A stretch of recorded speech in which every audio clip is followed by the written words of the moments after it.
जितने हमारे इधर वर्कर्स तशरीफ़ लाए हैं सबको मेरी तरफ से अस्सलाम वालेकुम। मैं चूँकि पंजाब के हवाले से आपको अप्राइज़ भी करूँगा और 2-3 चीज़ें भी आपको रिक्वेस्ट करूँगा, क्योंकि बड़े अरसे बाद ये एक हमारा, अगर ये इधर खामोशी कर दें तो बात सुनने में आसानी होगी। देखें, इस वक्त फैसल भाई ने एक बात की कि खान साहब की जो ये प्रोग्राम, जो ये पैकेज हमें दिखाया गया, उस पे हम सब दुख।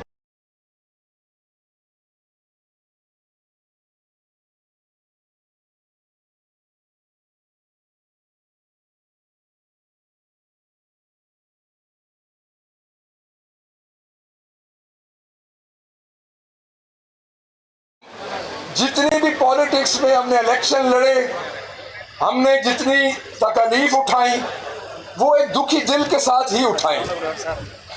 उसकी वजह ये है कि खान साहब, मैं अपनी आपको एक बात बताऊं, एक 15-20 सेकंड की, कि जब लोकल गवर्नमेंट इलेक्शन था, शिबली साहब तशरीफ लाए मेरी तरफ से आदाब जी, जब local government election Pervez Musharraf का था तो 1999 में अमजद अली खान साहब इधर बैठे होंगे, हमारे भाई हैं, तो खान साहब ने मुझे बुलाया, नवाबजादा मोहसिन अली खान साहब उनके साथ थे उस वक्त। तो उन्होंने मुझे कहा कि तुम तहसील का इलेक्शन लड़ो।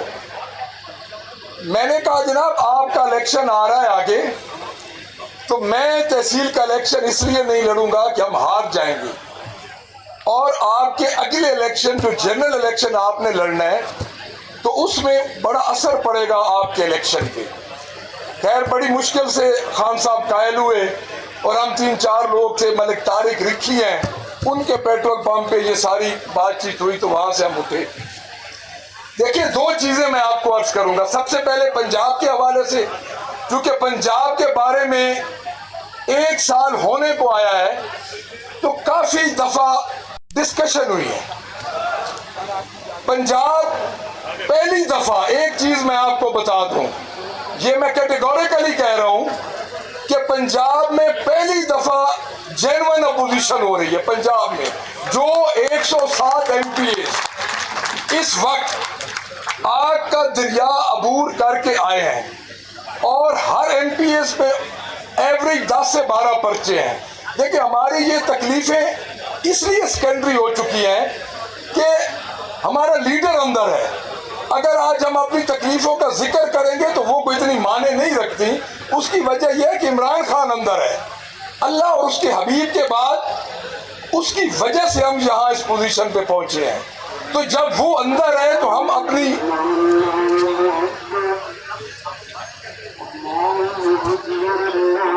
ये वाली मस्जिद हमने तो 2 बजे का कहा था। नहीं, अजान तो पहले देनी है सर, 2 बजे के लिए।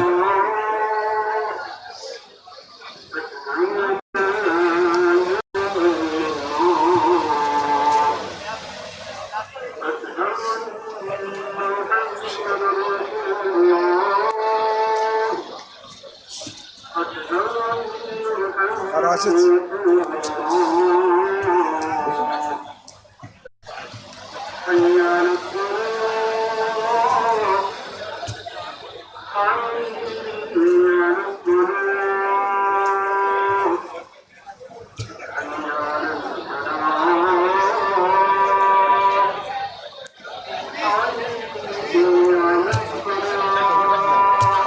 शिवजी साहब कह रहे हैं कि गुफ्तगू करके बस 3-4 मिनट करें ताकि ये ना वो खुतबा शुरू हो। नहीं करता खुतबा, 1 घंटा है अभी तो पहली अज़ान है जी। बिस्मिल्लाह। मैं अर्ज कर रहा था कि खान साहब चूंकि अंदर है तो हमारी जो तकलीफ है वो सेकेंडरी हैसियत हासिल कर गई है। इसलिए बार बार हर जगह पे मैं ये माजरत के साथ अर्ज करूंगा कि अब हमें अपनी तकलीफों का जिक्र नहीं करना चाहिए, क्योंकि खान साहब अंदर है। उसके बाद यौम तासीस 25 अप्रैल 1996 ये जमात मादरे वजूद में आई और उससे लेके आज दिन तक जो सफर हुआ उसमें खान साहब के बगैर कंट्रीब्यूशन हर उस बंदे की है, यानी खान साहब की कंट्रीब्यूशन के अलावा जो उस वक्त वोटर नहीं थे, यानी खान साहब के मैंने अपने मुंह से सुना कि वहां बजरा मेरे पास तशरीफ लाए और काफी बच्चे आए उधर, मैंने उनको पीछे किया कि आप लोग आगे ना आए, तो खान साहब ने कहा, मेरे ख्याल में उस रात अली अमीन खान साहब भी तशरीफ लाए थे, सर आप भी आए थे वहां बजरा, तो खान साहब ने कहा कि इन बच्चों को मेरे पास आने दो, ये मेरे वोटर हैं। तो मैं एक पंजाब के हवाले से, एक यौम तहसीस के हवाले से, कि आज जिस जगह पे हम खड़े हैं एक प्रोसेस के साथ आए हैं। मुझे 85 का इलेक्शन भी याद है, जब मलिक अल-यार खुंडा जब 209 MPs थे और उसके पास 129 MPs थे, और उस वक्त के डिक्टेटर ने गवर्नर हाउस में आके डेरा लगाया और 129 MPs में से मलिक अल-यार के पास 19 बच गए थे, और जनरल ज़िया ने सारे MPs मियां नवाज शरीफ की पहली ईंट जब बदकिस्मती थी इस मुल्क की, एक कारोबारी लोग बंदे को हमारे ऊपर बिठाया गया जिसको अलिफ बे का भी पता नहीं था, उसको हमारे ऊपर एक डिक्टेटर के जरिए गैर जमाती इलेक्शन के जरिए हमारे सर पे बिठाया गया। उसके बाद 1988 में आप सितम ज़रीफी देखें कि वही चीफ मिनिस्टर, जो चीफ मिनिस्टर था जिसकी कैबिनेट तहलील हुई, उसी को निगरान चीफ मिनिस्टर बना दिया गया। 90 का इलेक्शन इस्लामी जमहूरियत इत्तेहाद का हर किसी को याद है।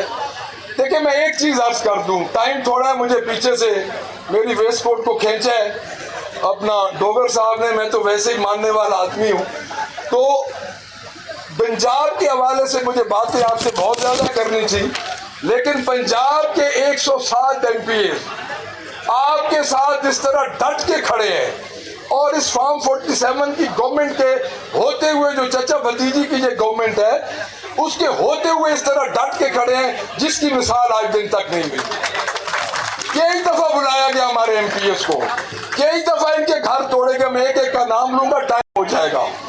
एक बात, दूसरी बात, जो कश्मीर में वाकया हुआ है, कश्मीर में 2 दिन पहले जो वाकया हुआ है उसकी बहसियत जमात हम मजम्मत करते हैं, कोई शक नहीं कि वो वाकया गवर्नमेंट ऑफ इंडिया की अपनी नालायकी है, उसका अंदरूनी वाकया है, गवर्नमेंट का फेलियर है और हमारे जिम्मे डाल रही है।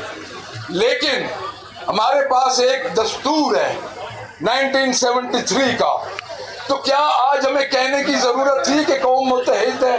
अगर उस दस्तूर के मुताबिक हर इदारा उस दस्तूर के मुताबिक काम करे तो मेरे ख्याल में ये बात कहने की जरूरत ही नहीं है। दूसरी बात, जो आप इंडस्ट्रेटिव वाटर की बात कर रहे हैं, वो ये है कि हमारा पानी नहीं रोक सकते। मुझे नहीं समझ आ रही कि मोदी को क्यों नहीं समझ आ रही इस बात की कि हमारा पानी इंटरनेशनल लॉ के मुताबिक वो नहीं रोक सकते, आप नहीं रोक सकते। हमारे चेयरमैन गौर खान साहब भी कानून जानने वाले और सलमान अकरम राजा साहब भी हैं।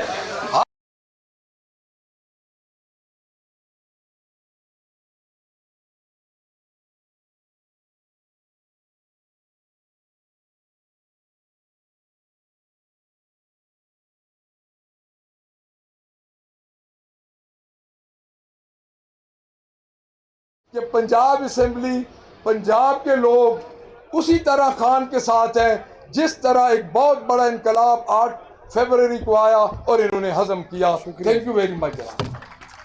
बहुत शुक्रिया जी। देखें